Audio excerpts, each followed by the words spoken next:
इस वीडियो के अंदर टोटल 20 फंड्स के बारे में बात करेंगे। 10 ऐसे फंड्स जिन पे मार्केट खराब होने के बाद भी लोगों का जबरदस्त भरोसा है और 10 ऐसे फंड जिस पे से लोगों का भरोसा उठ चुका है और 2024 के अंदर में सबसे ज्यादा लोगों ने उन फंड से पैसे निकाले हैं और किन में डाले हैं।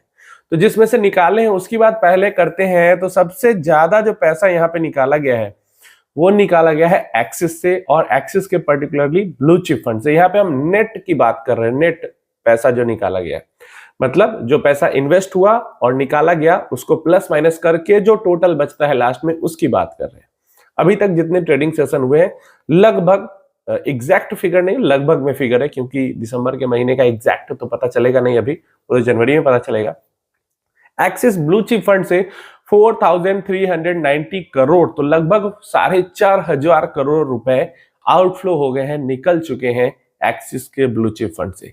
सेकंड, एक्सिस का ही ELSS फंड है, 4,060 crore rupees, almost 4,100 crore rupees यहां से निकाल लिया इन्वेस्टर ने। एक्सिस के कुछ फंड पे भरोसा बढ़ा है तो कुछ फंड तो एकदम ही खत्म है भरोसा लोगों का, इन्वेस्टर्स का इस पर से।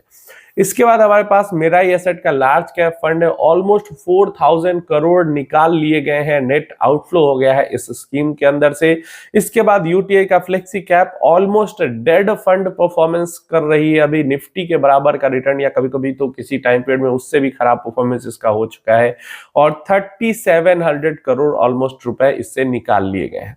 नेक्स्ट हमारे पास आ जाता है एक्सिस का फोकस्ड फंड। अगेन आज भी बुरा है, जिस टाइम पे एक्सिस का अच्छा समय चल रहा था, मतलब एक्सिस के blue chip fund, mid cap, small cap, इन सबको बढ़िया माना जाता था, उस टाइम पे भी एक्सिस का flexi cap fund, focused fund, ELSS fund, ये सब खराब ही परफॉर्मेंस, उस टाइम पे भी परफॉर्मेंस खराब थी, तो अभी तो क्या ही होगी आप समझ ही सकते हो। यहां से लगभग 32-33 करोड़ रुपए निकाल लिए गए हैं। नेक्स्ट CPSE ETF 2,330, मतलब इस ETF का रिटर्न काफी अच्छा रहा है, फिर भी यहां से लोगों ने काफी पैसे निकाले हैं, 2,400 करोड़ के आसपास। नेक्स्ट हमारे पास मेराई एसेट फोकस्ड फंड आ जाता है, 2,320 करोड़ रुपीस यहां से निकाले गए हैं, 2,300 करोड़ लगभग। और इसके बाद हमारे पास SBI का फोकस्ड इक्विटी फंड आ जाता है 2,140, तो लगभग 2,140 करोड़ रुपए यहां से निकाले गए हैं। नेक्स्ट हमारे पास कोटेक का फ्लेक्सी कैप फंड आ जाता है, तो 1,410, 1,410 करोड़ निकाले गए हैं। तो अगर देखोगे तो एक ट्रेंड आपको इसमें दिखेगा कि फोकस्ड फंड यहाँ पे काफी सारे हैं जिसमें से पैसा निकाला जा रहा है। देखो आज से 2 साल पहले मैंने ये बात कही थी, और हमेशा से मेरा टेक फोकस्ड फंड पे यही रहा है कि फोकस्ड फंड को मतलब अल्फा जनरेट करने में काफी ज्यादा मुश्किल तब भी हो रही थी, और जैसे जैसे समय बीतेगा और ज्यादा होगी, क्योंकि यहाँ पे जो मैक्सिमम 30 स्टॉक्स के अंदर में इन्वेस्ट हम कर सकते हैं, ये एक बहुत बड़ा ड्रॉबैक है, बहुत बड़ा ड्रॉबैक। इसलिए ये कभी इंडेक्स को, निफ्टी 50 इंडेक्स को बीट कर दे तो बड़ी बात है, नहीं तो किसी मल्टी कैप फंड को, large and mid cap fund को, फ्लेक्सी कैप को, स्मॉल कैप को, मिड कैप को कभी ये बीट नहीं कर पाएगी लॉन्ग टर्म में। क्योंकि जैसे ही AUM बढ़ेगा स्कीम का, कहाँ पैसा डालेगी, जाइंट, एकदम ही लार्ज जाइंट स्टॉक्स के अलावा और कहीं पैसा डाल ही नहीं सकती है, क्योंकि पैसा ज्यादा होगा, नंबर ऑफ स्टॉक्स लिमिटेड रखने हैं। तो एक बहुत बड़ा ड्रॉबैक है और कोई बेनिफिट नहीं मुझे दिखता इस कैटेगरी का। यहाँ पे जब हम बात करते हैं सबसे ज्यादा इनफ्लो वाले फंड्स की, तो यहाँ पे सबसे पहले नंबर पे, और सरप्राइज नहीं होना चाहिए आपको, पराग पारिक फ्लेक्सी कैप फंड है। क्यों पराग पारिक फ्लेक्सी कैप फंड है और सरप्राइज नहीं होना चाहिए?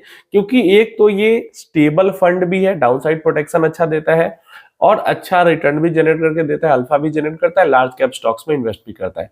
मतलब ये 2 टाइप के जो इन्वेस्टर होते हैं, पहला जो स्टेबिलिटी खोजते हैं और दूसरा जो हाई रिटर्न्स खोजते हैं, दोनों को ये कैटर कर लेता है फंड। इसी कारण मुझे लगता है हाईएस्ट इन्वेस्टमेंट इसके अंदर में आता है, इस साल भी और पिछले साल भी आया था।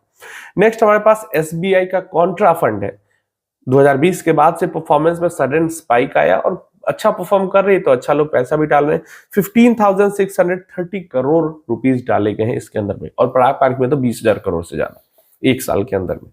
नेक्स्ट हमारे पास निप्पॉन का जो निफ्टी 20 है वो है 14,210 करोड़। रिसेंटली आपको पता ही है ETF के ऊपर सभी लोग बहुत सारे वीडियोस बना रहे हैं, ETF की पॉपुलैरिटी बढ़ती जा रही है। तो निफ्टी 20 आज से 5 साल 2020 की बात बता रहा हूं, उस टाइम पे भी सबसे पॉपुलर निफ्टी 50 इंडेक्स का ETF था, निफ्टी 20, बैंक 20, IT 20, ये 20 वाले जितने हैं। तो इसलिए कोई चौंकने वाली बात नहीं है, आना ही था पैसा, क्योंकि पॉपुलर है सबसे ज्यादा और इंडेक्स को कॉपी करना है तो आएगा ही। इसके बाद हमारे पास आता है HDFC का मैन्युफैक्चरिंग फंड, 12,370 रुपए, तो लगभग 12,500 करोड़ रुपए इसके अंदर गए हैं। आई थिंक इस साल ही इसका NFO आया था, तो NFO के कारण भी इसके अंदर में हाई पैसा है, और sectoral fund one of the sectoral fund है जिसके अंदर इतना हाई इनफ्लो एक साल के अंदर में आया है। और मैन्युफैक्चरिंग सेक्टर बहुत ज्यादा वाइड भी होता है, तो बाकी सेक्टोरल फंड्स के मुकाबले में थोड़ी सी इसके अंदर में स्टेबिलिटी ज्यादा रहती है, और सरकार का पुश भी है तो थोड़ा सा परफॉर्मेंस भी सही रहता है, तो इस कारण से बाकी सेक्टोरल फंड्स के मुकाबले में थोड़ा ठीक परफॉर्मेंस भी इसकी रहती है, रिटर्न स्टेबिलिटी वगैरह वाइज। देन हमारे पास मोतीलाल का मिड कैप फंड, सरप्राइज नहीं होना चाहिए, एक साल में पिछले 70% का लगभग रिटर्न है, तो अब जिधर रिटर्न मिलता है उधर लोग भागते ही हैं। लॉन्ग टर्म से मतलब नहीं होता, शॉर्ट टर्म में जिधर एक साल में दिखा 70%, 80%, 100%, कुछ टाइम पहले बंधन के पीछे भाग रहे थे स्मॉल कैप के, अब मोतीलाल का मिड कैप के पीछे भाग रहे हैं।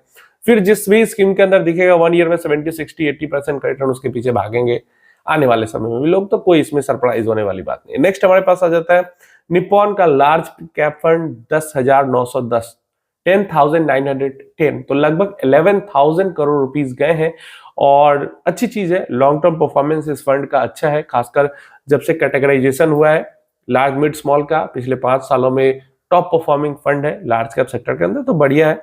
इससे पहले अगर आप 2020 में देखते, 21 में देखते, 22 में देखते, तो एक्सिस का blue chip fund top performing आपको दिखता ब्लू चिप कैटेगरी में, लार्ज कैप कैटेगरी में। इसके बाद हमारे पास आता है SBI का opportunity fund, I think energy opportunity, इसका भी NFO आया था, और 10,510, 10,510 करोड़ रुपीस इसके अंदर में इनफ्लो आए हैं। इसके अलावा क्वांट का स्मॉल कैप फंड है 10,170 करोड़। देन ICICI का एनर्जी अपॉर्चुनिटी 10,100, अगेन ये भी NFO वाला फंड है। देन हमारे पास ICI का निफ्टी 50 ETF, जैसे निफ्टी 20 ETF निप्पॉन इंडिया का है, वैसे ही ICICI का निफ्टी 50 ETF ये वाला है।